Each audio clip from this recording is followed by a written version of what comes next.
হঠাৎ বিসিবিতে ক্রিকেটার নাসির হোসেন নীল বিএমডব্লিউতে চড়ে নিজে ড্রাইভ করে নায়কের বেশে মঙ্গলবার হোম অফ ক্রিকেটে আসেন তিনি। এ সময় বেশ হাসি খুশি দেখা যায় তাকে। ফিক্সিং এর দায়ে নিষেধাজ্ঞা দেওয়ার পর এই প্রথম তাকে বিসিবিতে দেখা যায়। নাসিরকে বিসিবিতে দেখে নানা গুঞ্জন ডালপালা গজাচ্ছে। ক্রিকেট ভক্তদের মনে প্রশ্ন জেগেছে কি কারণে তার মিরপুরে আগমন।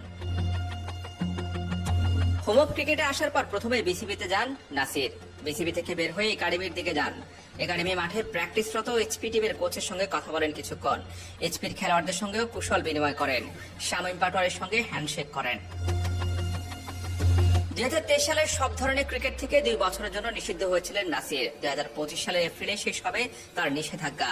তাই পরবর্তী বিপিএল খেলার সুযোগ নেই। তবে সূত্রের খবর আগামী বছর ঢাকা প্রিমিয়ার লিগ ডিপিএল থেকে আবার মাঠের ক্রিকেটে দেখা যেতে পারে এই ফিনিশারকে।